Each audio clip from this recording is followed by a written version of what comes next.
Hello, trading is closed on July 18th, 2019. Let's go over our calls. We said the pattern had the early low, usually a rally day with a late high, and there was a higher target. Well, the higher target was 29.94.95, and that printed, and we closed right about at that price, so that's resistance. Now, we did gap down smartly, and once that happens, I'm no longer predicting this will print the same day, even though it should print at some point.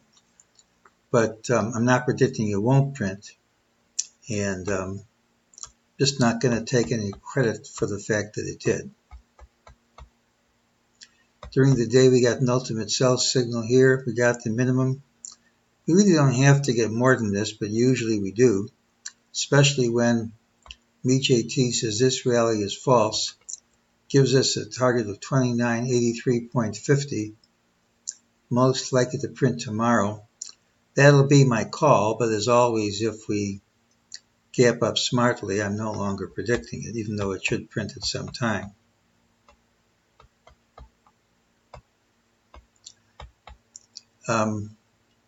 This was, we said about the wave count before, that one's no longer good, so I changed it to this ABC and then an ABC, and if we stop here, it's a nice pretty pattern, but at this point you can make the wave say whatever you want to say.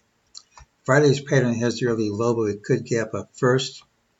We have mixed signals. We gap down, lower low, closed over both of these, and even over the intervening high, but I think it's significant we couldn't clear any of these highs. It means to me the rally didn't accomplish anything yet.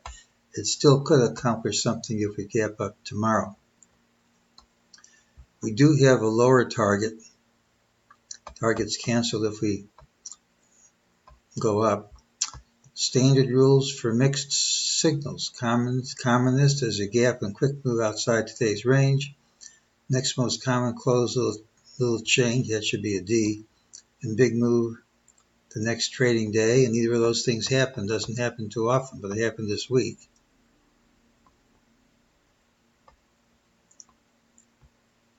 So look for the pattern with the early low. Futures are up as I'm recording this, but that doesn't mean anything. We don't know how we're going to open tomorrow.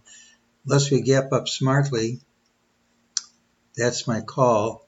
We've got Fibonacci resistance here. We've got MEJT resistance here.